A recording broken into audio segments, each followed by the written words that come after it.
हाँ देखिए बच्चों, हम लोग कल पढ़ेंगे भैया इसको नेट क्या पढ़े थे, घातांक ना जी। घातांक क्या था? घातांक किसी संख्या के बार बार गुणन को दर्शाता है और बड़ी संख्या को छोटा रूप में संक्षिप्त रूप में व्यक्त करने की एक क्या है, विधि है। बच्चों करके दिखाए थे। अब हम लोग इसे देखो 64 को घातांक के रूप में लिखिए। 64 को जो है आप लोग क्या करेंगे, इसका गुणनखंड निकालेंगे। कैसे? 64 में क्या का भाग चला जाएगा, कैसे जाएगा बच्चों? 2 का जाएगा ना भाई, 2 3 4 2 दूनी 4, फिर 2 का जाएगा, हाँ 2 कम 2 2 6 12, फिर 2 का जाएगा 2 8 16, फिर 2 का जाएगा 2 चौके 8, फिर जाएगा कि नहीं? हाँ 2 दूनी 4, फिर 2 एक 2। तो 64 को आप लोग जो है कैसे लिख सकते हैं? 64 बराबर 1 2 3 4 5 6, 2 गुणे 2 गुणे 2 गुणे 2 गुणे 2 ना हो। अब बताए थे कल जितना बार हो उतना घात लगता है। तो कह बच्चों इसको क्या लिख सकते हैं? 2 घाते 6 ना हो, लिख सकते हैं। अच्छा इसको मिटा दें। 2 का जो है गुणनखंड निकाले, 2 का गुणनखंड निकाले। अब फिर 64 का फिर निकालो, 64 का निकालो। 64 का कैसे निकालेंगे? 4 से कटेगा। अच्छा 4 से कम 4, 2 बचे 4 6 24, 4 चौके 16, फिर 4 एक कम 4 हो कि नहीं? अब 64 को क्या लिख सकता था? 4 गुणे 4 गुणे 4, तो 4 गुणे 4 गुणे 4 का मतलब 4 घाते 3। कई बार आया है? 3 बार। 3 बार आया है। तो प्यारे बच्चों 64 को हम लोग ऐसे लिख सकते हैं, 2 घाते 6 और 4 घाते 3। समझा? कितने बच्चों समझा? अच्छा आगे इस संख्या को पहले जो है सैकड़ा तक 3 गिनती होती है ना, इकाई दहाई सैकड़ा, 1000 10,000 लाख 10 लाख करोड़ 10 करोड़ अरब 10 अरब खरब 10 खरब, दूध एक साथ है। सैकड़ा तक 7 रहा है, ऊपर पर दूध समझना। तो देखो कितनी गिनती है, जोड़ने में बहुत आसान होता है। 2 4 6 8 12 14 16 18 20 20 2 22 से 21 जीरो है बच्चों। अब देखो मेरे बच्चों थोड़ा समझ लो, 1000 है। 1000 को हम लोग क्या लिख सकते हैं? 10 गुणे 10 गुणे 10 लिख सकते कितना हो? लिख सकते कितना? हाँ तो कहने मतलब अगर 3 शून्य है तो 10 10 3 बार ना हो। 3 शून्य है तो 10 10 कई बार? 3 बार। और 4 शून्य हो तो 10 10 4 बार। 5 शून्य है तो 10 10 5 बार। ऐसे ही प्यारे बच्चों अगर 21 शून्य है तो 10 10 कई बार? 21 बार। 10 गुणे 10 गुणे 10 गुणे 10 गुणे 10। अब यहाँ डायरेक्ट ऐसे लिख दे 21 बार। कितना बार बच्चा? 21 बार। 21 बार का मतलब क्या होगा? 10 घाते 21। जितना बार मतलब उतना घात, उतना पावर। अब देखा में चाहिए नीचे वाले बेस का आते हैं, ऊपर वाले के पावर। नीचे वाले का कहते हैं बेस, ऊपर वाले का कहते हैं घात या पावर। क्या कहते हैं बच्चा? घात। अब तो ये बताओ तो नीचे वाले ग्राफ आधार और घात बताओ। बताओ इसमें आधार के कितना है? आधार कौन है? 2। आधार क्या है? 2। भाई ये बेस माने आधार, बेस माने आधार। आधार कितना है? 2। और पावर कितना है? 8। पावर के का कहते हैं घात, पावर का कहते हैं घात। अब बताओ दूसरे में बताओ, ये का हो? आधार। ये का हो? बेस। आधार कितना हो? 3। बेस पावर कितना हो? 9। आधार कितना हो? 5। पावर 6। 7 का हो? आधार 12 का हो? हाँ तो 7 का अगर कहीं घात कितना हो तो कैसे बताओगे? 7 घात 12। 7 का घात 12, 13 का घात 15। सुनना है ना? अच्छा, संख्याओं 3 और 4, 3 पावर 4 तथा 4 पावर 3 में कौन संख्या बड़ी है? तो फिर बच्चों पहले इसको क्या करो, विस्तारित कर दो।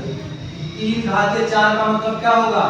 3 गुणे 3 गुणे 3 गुणे 3 न हो। अब 4 घाते 3 का मतलब क्या होगा? 4 गुणे 4 गुणे 4, 3 तिक्का 9 3 27 81, कितना हो बच्चा? 81, 4 चौक 16 चौके 64। अब पता चल गया कौन बड़ा कौन छोट? किधर पता चला? 3 घाते 4 और 4 घाते 3 में कौन बड़ा बा? 3 घाते 4, नहीं 3 घाते 4 का कितना आएगा? 4 घाते 3 का कितना है? गुना है, समझ में हो? अच्छा बताओ बच्चा, याद कीजिए 2 घाते 8 और 8 घाते 2 में कौन संख्या बड़ी है?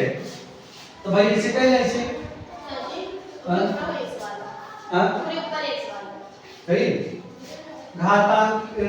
अच्छा अब देखा बच्चा, ठीक है 1729 ना, ये कहानी थोड़ा बताइए। याद रखना 2 घाते 8, हाँ सब है नहीं, 2 घाते 8 और 8 घाते 2।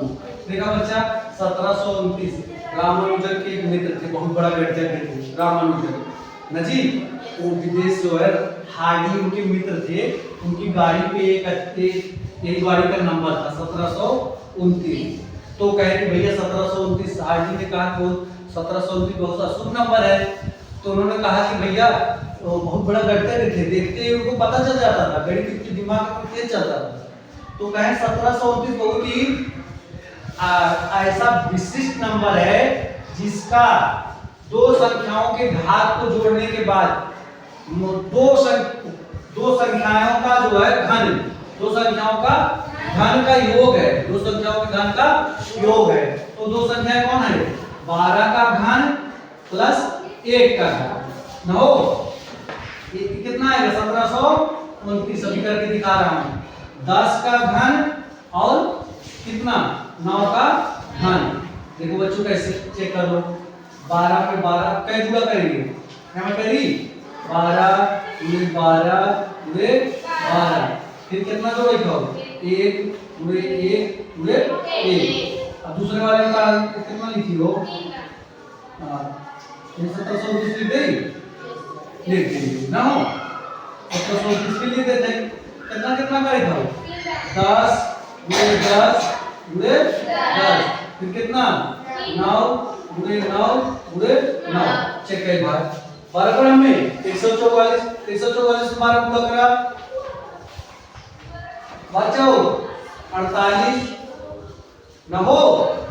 अब बच्चों 48 2 50 2 52 न हो। 12 कम 12 12 5 17 और है ये एक कितना हुआ? 1729 बाकी ना है। अब इधर का नाम सब गांव में 1000 कितना हुआ बच्चा?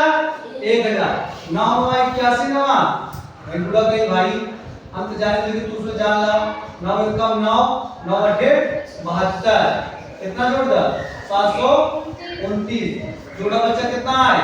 9 आए और कितना आए? 2 आए 7 आए 1 1729 आए ना आए। इतना बड़ा विद्वान रहे, देखते ही बता देंगे कि 2 संख्याओं के घन का योग है न जी। 2 संख्याओं 2 भिन्न भिन्न संख्या, एक दाई 12 है एक दाई 10 है, समझा कि नहीं? देखते हुए बता देंगे ये कहीं अशुभ कुछ ना हो कि नहीं।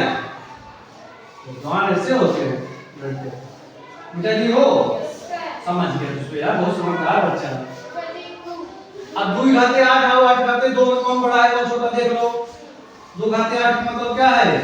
2 गुणे 2 गुणे 2 गुणे 2 गुणे 2 गुणे 2 1 2 3 4 5 6 7 8 2 दूनी 4 दूनी 8 दूनी 16 दूना 32 दूना 64 दूना ना यार 64 दूना जुड़ा कहीं भाई 2 4 8 2 6 12 फिर क्या गुणा करना 2 के 2 8 16 2 दूनी 4 1 5 और समय आधार ये मेरा हो 2 8 16 2 4 5 2 कम 2 256 आएगा और इसका कितना है वो 8 28 64 है कितना है कौन बराबर ना हो ऋणात्मक आधार पर संख्याओं का घात संकेतन अगर कोई संख्या ऋणात्मक रहा है इसे देखा ऋणात्मक ऋण 2 के घात 4 हो एक का लिखा ऋण 2 गुणे ऋण 2 गुणे ऋण 2 गुणे ऋण 2 देखा ऋण में ऋण गुणा करवा धन हो जाए फिर धन में ऋण गुणा करवा ऋण हो जाए फिर ऋण में ऋण गुणा करवा धन हो जाए 2 2 4 2 8 2 16 पूरा न हो अगर ये विषम रहे ना पावर विषम रहे पावर विषम रहेगा जैसे देखा -2 है ना पावर है 3 पे -2 गुणे -2 गुणे -2 तब कैसा हम उत्तर आए ऋण में आए जब पावर विषम रहे तो हम उत्तर आए ऋण में पावर विषम रहे तो उत्तर कितना आए ऋण में जैसे 2 दूनी 4 धन भवा धन ऋण में ऋण गुणा कर बनता हो ऋण 2 दूनी 4 दूनी 8 हमारा का मतलब ऋणात्मक संख्या का घात जब रहा है अगर घात सम हो तो कितना आए धनात्मक में अगर विषम हो तो उत्तर कितना आए ऋणात्मक समझ गया ना बच्चा हां इतना जानते रहो धीरे धीरे आप लोग छोटे छोटे बच्चे हैं ना भाई